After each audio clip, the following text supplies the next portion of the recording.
अनुविता channel में मैं सविता सिंह आप सभी का स्वागत करती हूँ। आज का हमारा विषय है संधि। इसके पहले वाला वीडियो भी मैंने संधि से रिलेटेड ही बनाया था।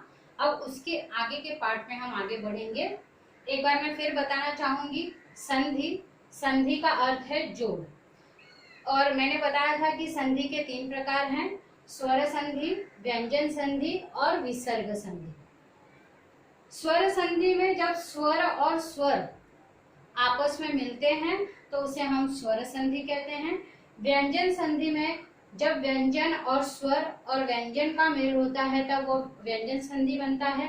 विसर्ग संधि में जब विसर्ग तथा स्वर और व्यंजन का मेल होता है तब वह विसर्ग संधि बनता है। आज हम जानकारी लेंगे स्वर संधि के बारे में। तो चलिए देखते हैं स्वर संधि। स्वर संधि की परिभाषा जब हम देखते हैं तो हम देखते हैं 2 स्वरों के मेल से होने वाले परिवर्तन को स्वर संधि कहते हैं।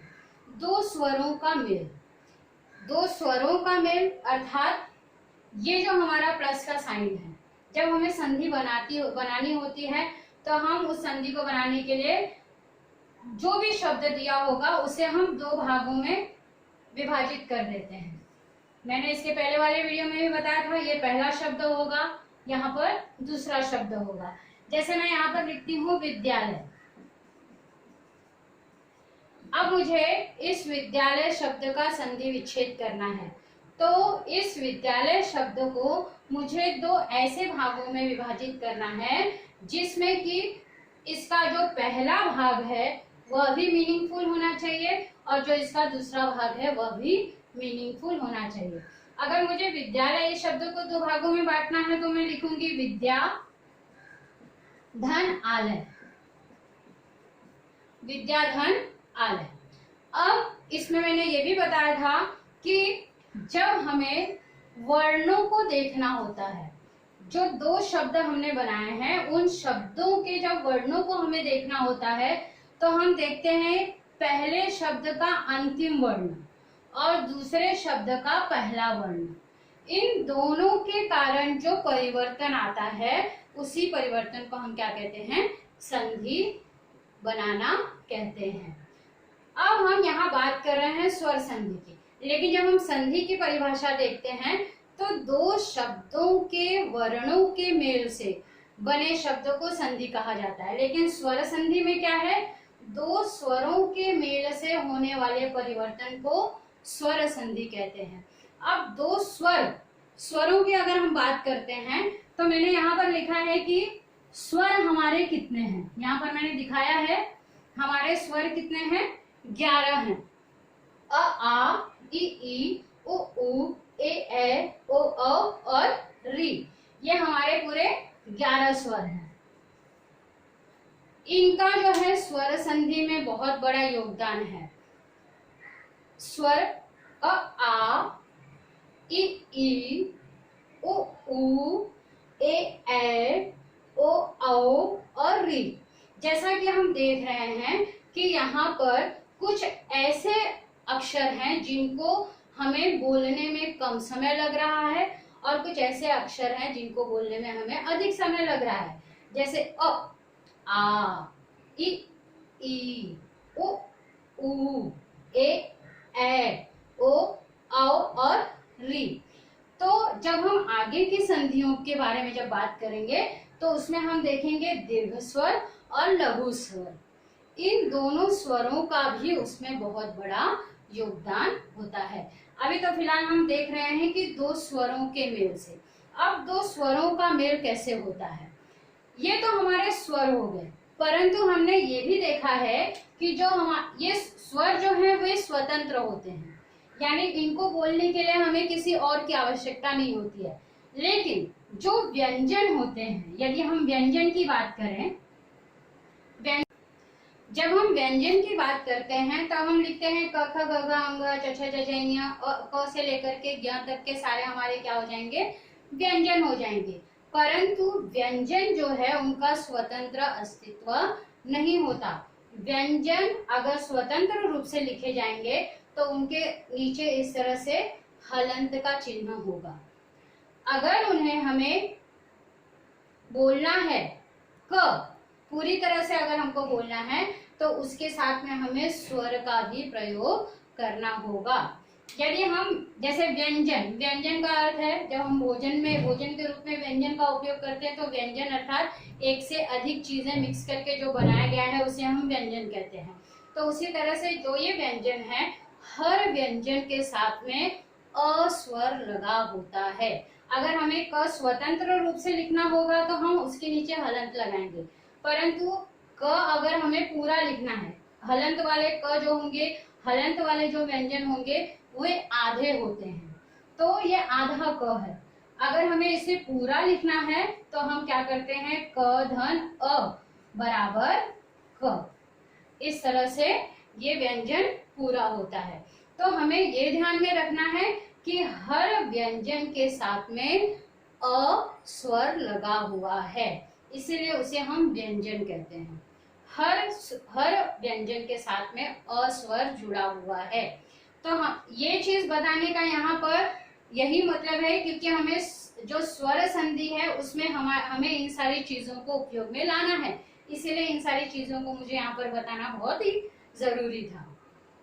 अब जो यहाँ पर कहा गया है दो स्वरों का मेल, अगर कोई ऐसा शब्द आता है जिसमें कि सिर्फ क आता है या ख आता है या ग आता है, तो उसमें हमें ये ध्यान रखना है कि क के साथ में, ख के साथ में, ग के साथ में जितने जो भी व्यंजन आ रहे हैं उन सब के साथ में अ स्वर जुड़ा हुआ है। अगर वे हलंत वाले आते हैं तो इसका अर्थ वो स्वतंत्र रूप से है, परंतु अगर इस तरह से वो पूरा लिखा हुआ है तो इसका मतलब उसके साथ में अ जुड़ा हुआ है। तो हमें सिर्फ ये ध्यान रखना है कि जो स्वर होते हैं उनका स्वतंत्र अस्तित्व होता है, उनके लिए हमें किसी और के साथ जोड़ करके उसको बोलने की जरूरत नहीं है, हम उसको स्वतंत्र रूप से पढ़ते हैं। परंतु जब हम व्यंजनों का उच्चारण करते हैं तो प्रत्येक व्यंजन में अ स्वर जुड़ा हुआ है। और एक चीज और बता दूं, जैसे आ है तो यहाँ पर आ का अपना स्वतंत्र अस्तित्व है, किसी स्वर में किसी दूसरे की मात्रा नहीं लगाई जा सकती, उसकी वो खुद की मात्रा है। तो हमें ये ध्यान रखना है कि जो स्वर है उनका स्वतंत्र अस्तित्व है, और उसमें भी जो जिनको बोलने में हमें अधिक समय लग रहा है, ये सब, इन सबको बोलने में हमें अधिक समय लगता है, तो ये क्या है, दीर्घ स्वर है। और जिनको बोलने में हमें कम समय लग रहा है वे हमारे लघु स्वर हैं। इनके बारे में हम आगे भी बातें करेंगे। अब हम देखते हैं स्वर संधि के कुछ उदाहरण। यहाँ पर मैंने कुछ एग्जाम्पल लिखे हैं, वेद धन अंत, रत्न धन आकर, देव धन आलय, रेखा धन अंक। अब इन जो संधि विच्छेद किया हुआ है इससे हमें नए शब्द बनाने हैं। अब हम देखेंगे स्वर संधि में स्वर संधि की पहचान हम कैसे कर सकते हैं, और दो स्वरों के मेल से होने वाले परिवर्तन किस तरह से होते हैं। अब जैसे कि मैंने पहले ही बताया कि जितने भी व्यंजन हैं उन सभी व्यंजनों के साथ अ स्वर लगा हुआ है। तो हम पहले ये देखते हैं कि यहाँ पर वेद लिखा हुआ है, द यहाँ पर क्या है, पूरी तरह से लिखा हुआ है। इसका अर्थ ये है कि इसके साथ में अ जुड़ा हुआ है। और संधि विच्छेद में हम ये देखते हैं पहले शब्द का अंतिम वर्ण, पहले शब्द का अंतिम वर्ण, या हम उसको बोल सकते हैं साउंड। पहले शब्द का अंतिम वर्ण, यानी कि यहाँ पर क्या है, वेद, तो द के साथ अ लगा हुआ है, इसका मतलब उसका अंतिम वर्ण क्या है, अ है। और दूसरी तरफ क्या है, अंत, यानी दूसरे शब्द का पहला वर्ण। पहला वर्ण ऑलरेडी यहाँ पर क्या है, अ है। तो यहाँ पर हम देखते हैं कि दोनों शब्दों में क्या है, इस शब्द का अंतिम वर्ण अ और दूसरे शब्द का पहला वर्ण अ है। तो अ और अ, यानी यहाँ पर दोनों जो हैं वो क्या हैं, स्वर हैं। तो दोनों जब स्वर मिलते हैं तो दो स्वरों के मिलने के बाद जो परिवर्तन होता है, अब हम अ और अ को मिलाएंगे तो यहाँ पर आ बन जाता है, दीर्घ स्वर बन जाता है। जब दीर्घ स्वर बनता है तो ये जो आ है इसकी जो मात्रा होगी वो पहले शब्द के अंतिम वर्ण के साथ जुड़ जाती है। जो भी यहाँ पर परिवर्तन होगा उसका असर किस पर पड़ेगा, पहले शब्द के अंतिम वर्ण पर। तो यहाँ पर क्या बन जाएगा, वे, आ की मात्रा आई है तो वेदांत, वेदांत, वेद धन अंत वेदांत, रत्न धन आकर। अब यहाँ पर देखते हैं न पूरी तरह से लिखा हुआ है, इसका मतलब यहाँ पर क्या है, अस्वर है, और यहाँ पर आ है तो यहाँ पर आ स्वर है, यानी ये दोनों स्वर हैं। यहाँ पर हमने क्या लिखा है, दो स्वरों के मेल से होने वाले परिवर्तन को स्वर संधि कहते हैं। तो जब दो स्वर यहाँ पर मिल रहे हैं तो इसका मतलब यहाँ पर क्या बना है, ये स्वर संधि है।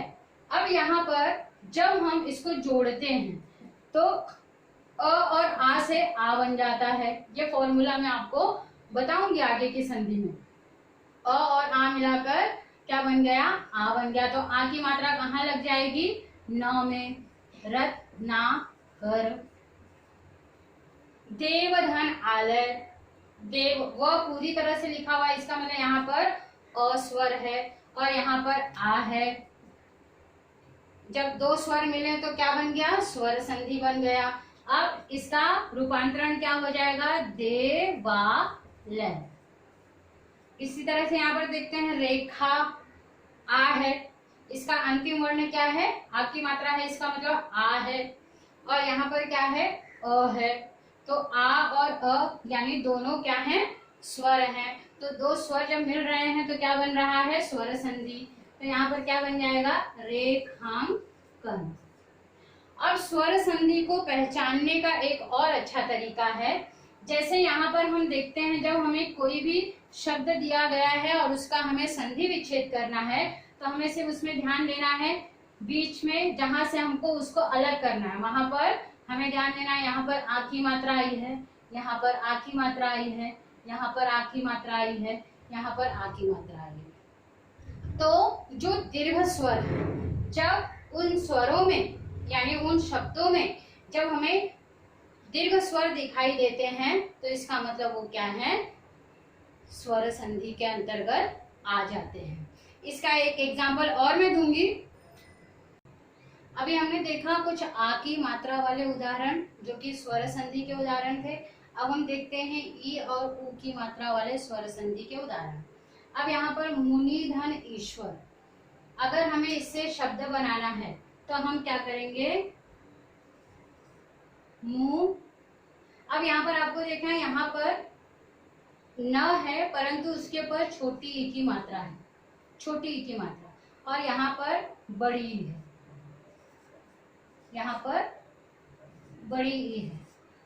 तो जब छोटी ई और बड़ी ई इस तरह से जब दो स्वर मिल रहे हैं तो यहाँ पर क्या हो जाएगा, मुनीश्वर। उसी तरह से यहाँ पर साधु सौ, इस शब्द का हमें संधि विच्छेद करना है तो यहाँ पर क्या हम किस तरह से करेंगे, साधु। कभी भी हम इसको छोटे में लिखेंगे, साधु धन उत्सव। अब यहाँ पर देखते हैं हम, छोटा ऊ है और यहाँ पर बड़ा ऊ है, यहाँ पर भी छोटा ऊ है, यानी ये दोनों क्या है, स्वर हैं। दो स्वरों के मेल से क्या बना, यहाँ पर स्वर संधि बना। अब जब हम इसको जोड़ते हैं तो यहाँ पर क्या हो जाता है, ये साधुत्सव। देव धन इंद्र, देव धन इंद्र। अब यहाँ पर व के साथ में अ जुड़ा हुआ है और यहाँ पर ई है, यानी दोनों स्वर हैं तो दोनों स्वरों के मेल से क्या बना, स्वर संधि बना। महोत्सव, महा धन उत्सव, महाधन उत्सव। यहाँ पर आ की मात्रा है, इसका मतलब यहाँ पर आ स्वर है, यहाँ पर उ क्या है, स्वर है। तो इन दोनों स्वरों के मेल से क्या बना, स्वर संधि बना। तो स्वर संधि में हमें सिर्फ यही याद रखना है कि जब हम कोई भी संधि बनाते हैं तो हमें उनमें दो चीजों को याद रखना होता है कि जो भी शब्द दिया हुआ है उसको दो अर्थपूर्ण भागों में बांटना है, पहला भाग और दूसरा भाग। दोनों अर्थपूर्ण भागों में बांटने के बाद अगर उस पहले शब्द का अंतिम वर्ण और दूसरे शब्द का पहला वर्ण स्वर है तो हमें आंख बंद करके वहां पर लिख देना है स्वर संधि। स्वर संधि की यही पहचान है कि दो स्वरों के मेल से होने वाले परिवर्तन को ही स्वर संधि कहा जाता है। तो सिर्फ ये याद रखिए कि पहले शब्द का अंतिम वर्ण और दूसरे शब्द का पहला वर्ण यदि स्वर होगा तो इसका मतलब वो क्या है, स्वर संधि है।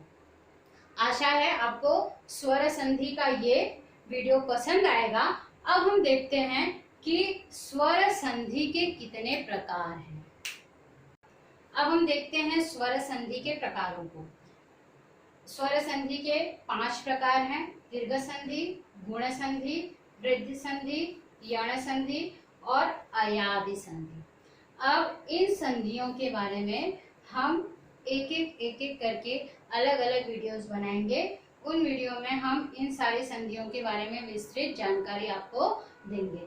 आशा है ये स्वर संधि वाला जो वीडियो है आपको पसंद आएगा। वीडियो अगर आपको पसंद आता है तो अपने दोस्तों के साथ शेयर कीजिए, इसे लाइक कीजिए, यदि कुछ कमेंट्स है तो कमेंट दीजिए, सब्सक्राइब कीजिए मेरे इस चैनल को। मिलते हैं अगले वीडियो में। धन्यवाद।